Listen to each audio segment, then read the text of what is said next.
I'm Donna Andersen, author of Lovefraud.com, and all I can say right now is things are so wild and so difficult with the coronavirus.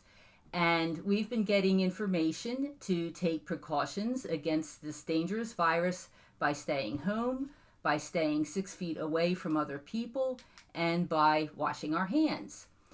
These precautions will certainly help to protect us from the virus. But I'm also here to tell you that we need to protect ourselves from dangerous, parasitic sociopaths. This is a live streaming show, as you just saw, and I'll answer your questions at the end of my presentation. So please send them along to me by chat as we go along. So let's get started. Right now, we're all living with major upheaval. We are upset and worried, but I believe that sociopaths are not.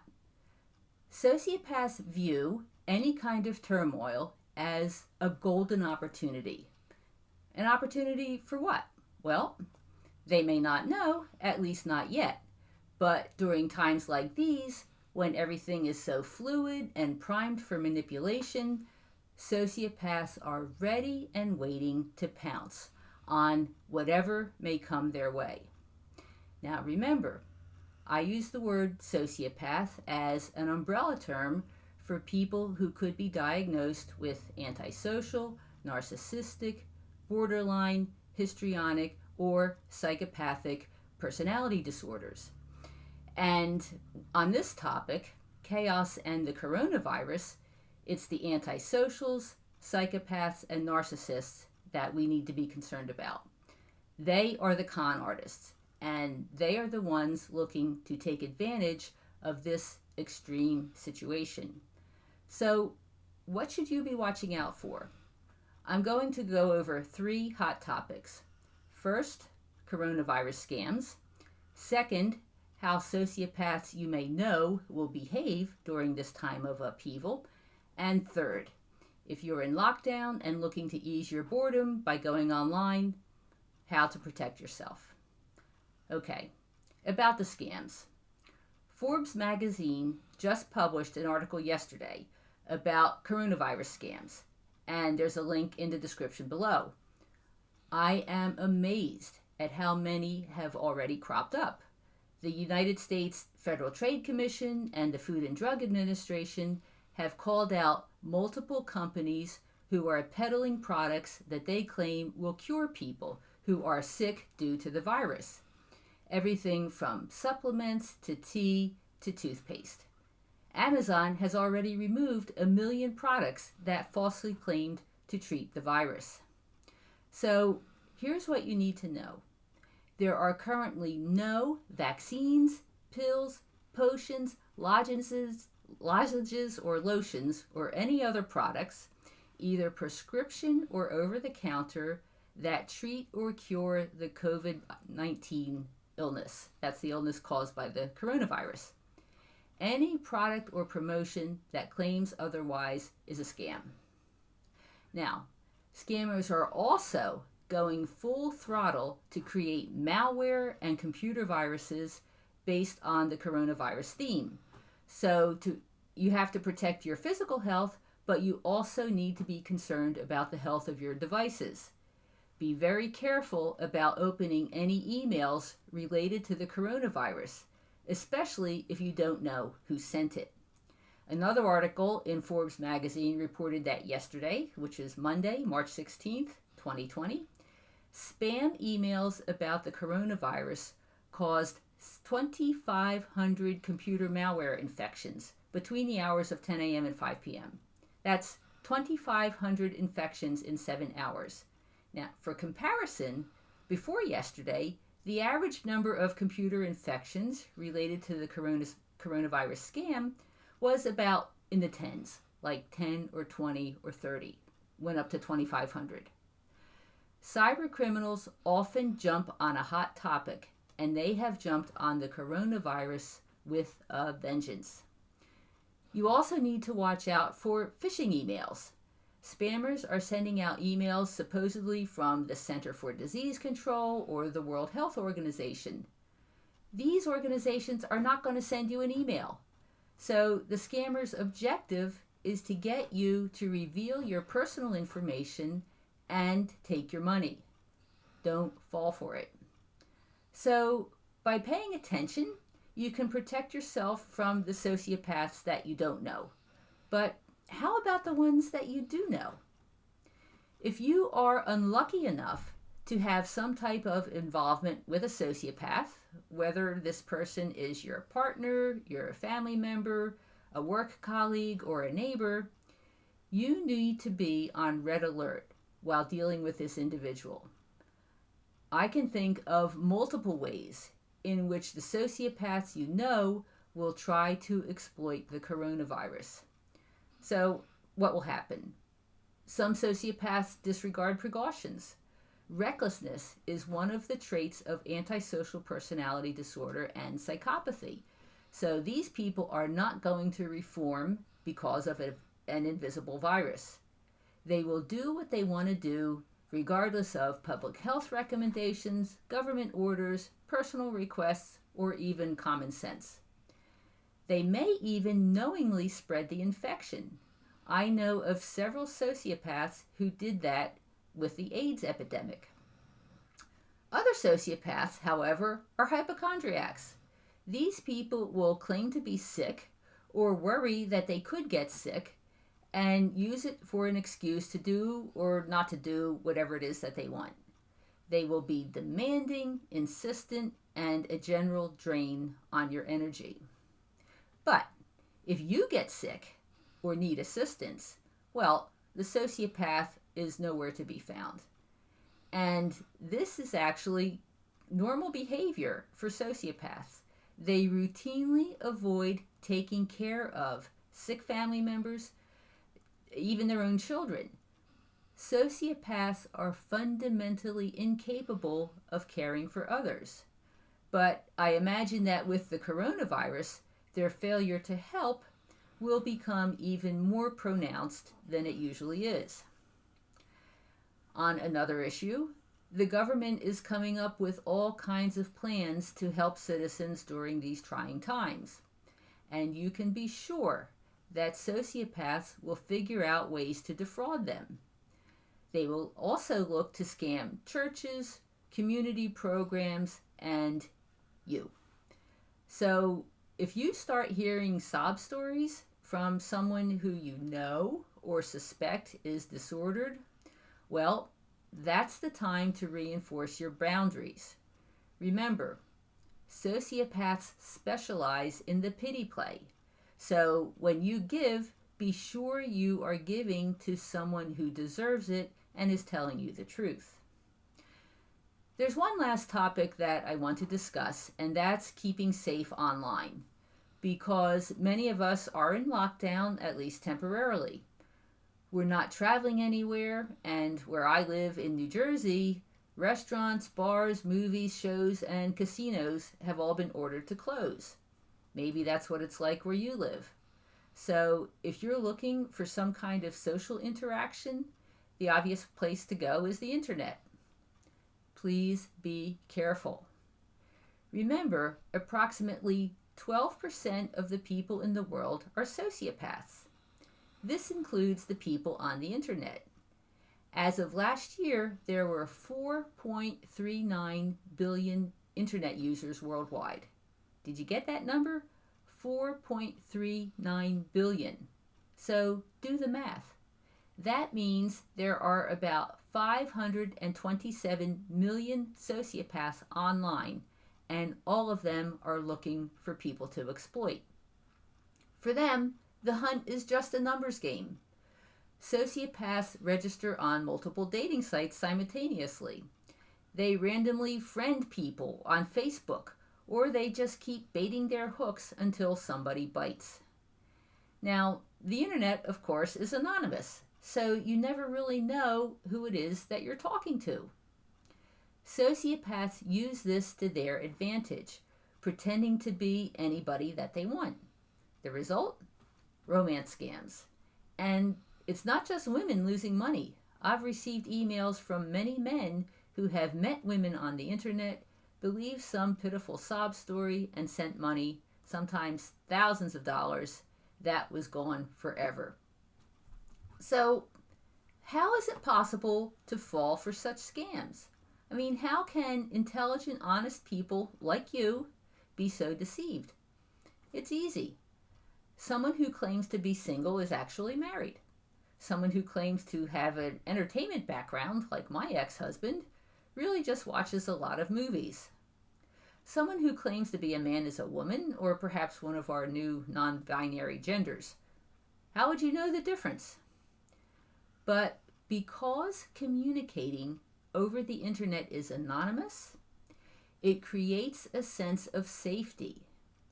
And continuing correspondence, the back and forth, enhances your sense of safety. So as you send emails or instant messages back and forth to whoever you're talking with, you naturally begin to assume that the other person is being honest. Soon, you feel like you can confess your hopes and dreams to your e-buddy, even ideas and desires that you're afraid to share with your family, spouse, or real-world friends. Now, in the early days of online dating, a psychiatrist by the name of Dr. Esther Gwinnell wrote a book called Online Seductions. In it, she said, and here's a quote, "Emotional closeness and sharing of even negative emotions is one of the hallmarks of computer relationships. Most individuals involved in these relationships have a closeness and connectedness with their correspondent that is painfully missing from ordinary life." Dr. Gwinnell also said that although intimacy is usually slow to develop in face-to-face relationships, it's often the first component of a computer relationship. We now know that dating sites are filled with liars and con artists.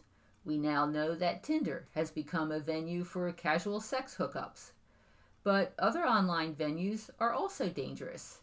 I've had perfect strangers send me messages via Skype, and I hardly ever use Skype. I have also many cases of people who met sociopaths on Facebook. This includes people whom they knew in the past, perhaps from high school or college, who suddenly resurfaced. According to Lovefraud's research, the internet was the most common way that people met partners who later turned out to be sociopaths. Still, when you're locked down and lonely, you may be tempted to disregard the warnings. So let's look at the issues surrounding online dating. Your problems begin the moment you sign up for a dating site. If you're looking for love online, by definition, you're lonely. And sociopaths specialize in targeting lonely people. So simply by registering on a dating site, you are setting yourself up as a target. And then there's the profile. Besides the basics like your age and race, to enhance the chances of a compatible match, dating sites will recommend that you describe your interests, education, exercise habits, your pets, your political views, well, maybe not political views these days, but what you like to do for fun and what you read and other personal details. Now, although this information seems innocuous, it is exactly what sociopaths use to create a persona that they use to seduce you. Sociopaths tell you calculated lies based on what they figure out that you want to hear. They also shower you with attention and flatter you and offer you a lifetime of happiness. They promise to fill the void, and there must be a void because that's why you registered for the dating site in the first place. But here's the basic problem, and it's the electronic communications medium itself.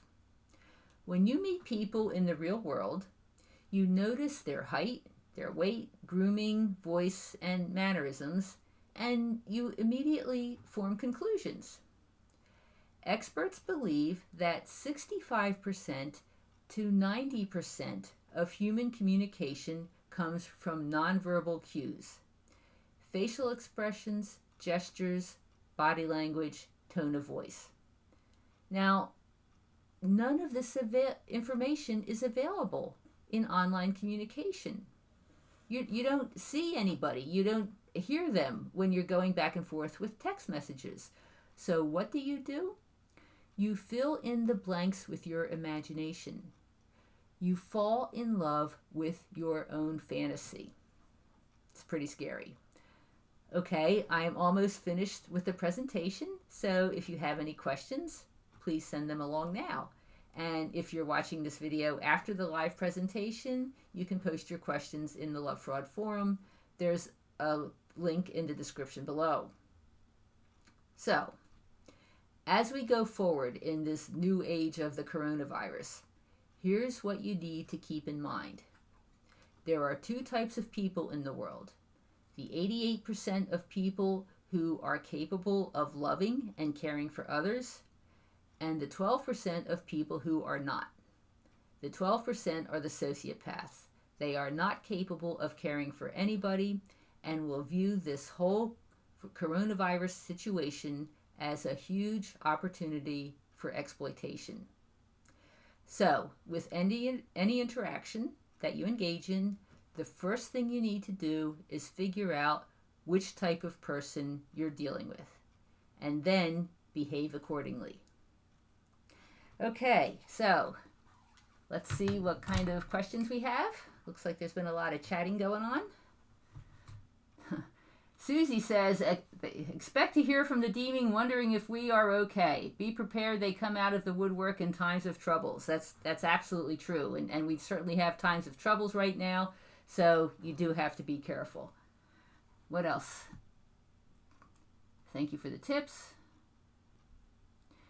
So Monica says, take your time getting to know your online friends. That's true. Time is important, and thank you, Monica, for saying that. But you also need to keep in mind that sociopaths are capable of maintaining a charade for as long as necessary.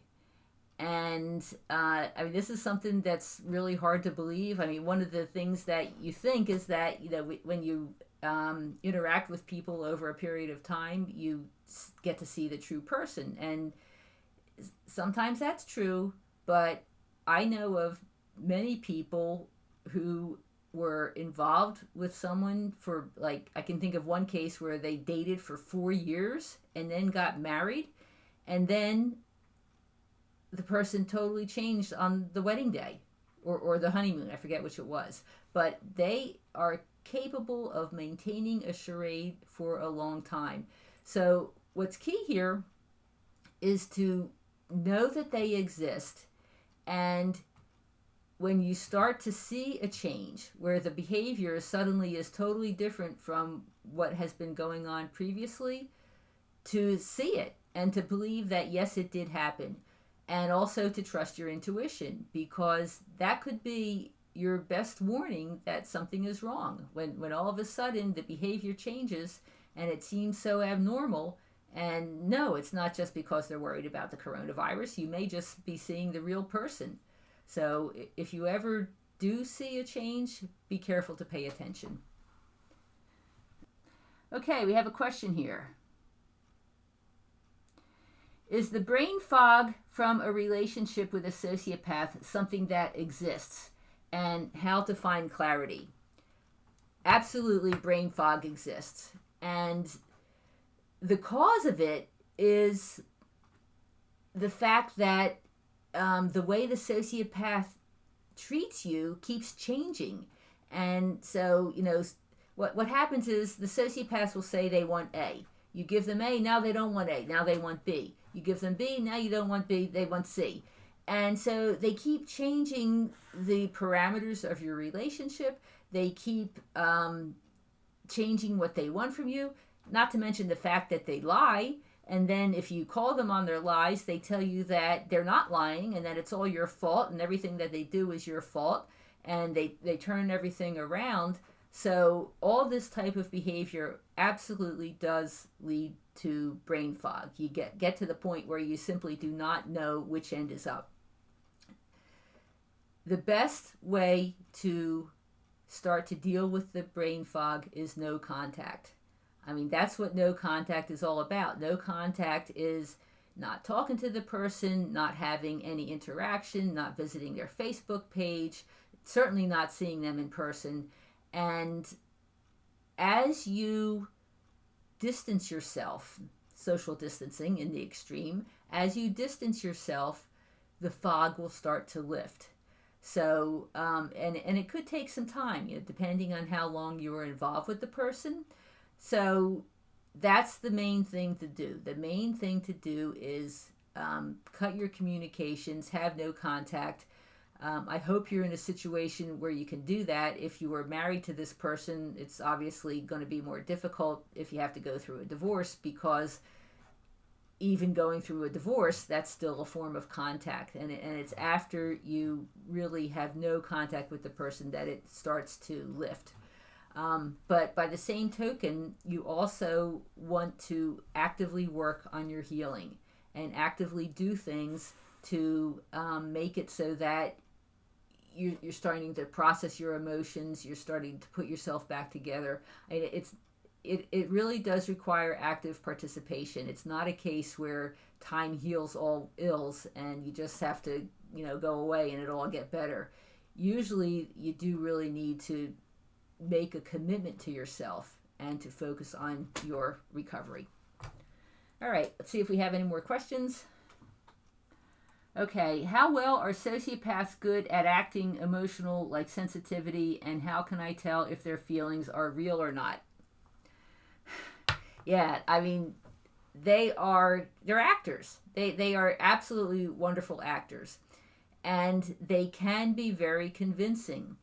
So the key is to trust your intuition.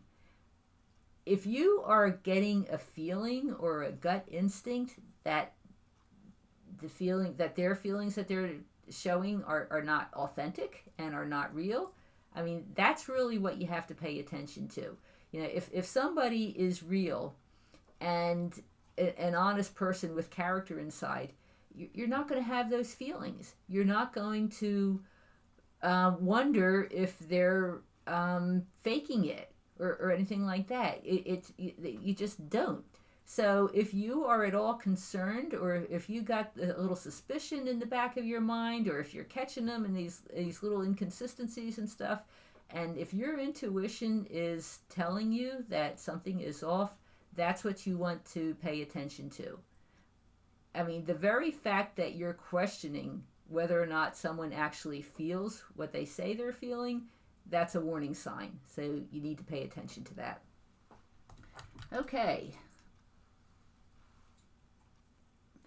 This is a good point, Monica. Monica says one ways that she can tell is that they're a different person with everyone they meet. And that's actually a very good sign. Sociopaths are like chameleons. And what they'll do is that they will change their approach. They'll change how they talk. They'll change what they say, depending on who they're talking to and who they're trying to snow. So if you see that the person changes, depending on who they're interacting with, then absolutely, yes, that is a sign. Okay, that seems to be the end of the questions. So thank you very much for joining us tonight. And we'll be back next week with the next issue of Love Fraud Live. I'm Donna Andersen, and talk to you later. Bye-bye.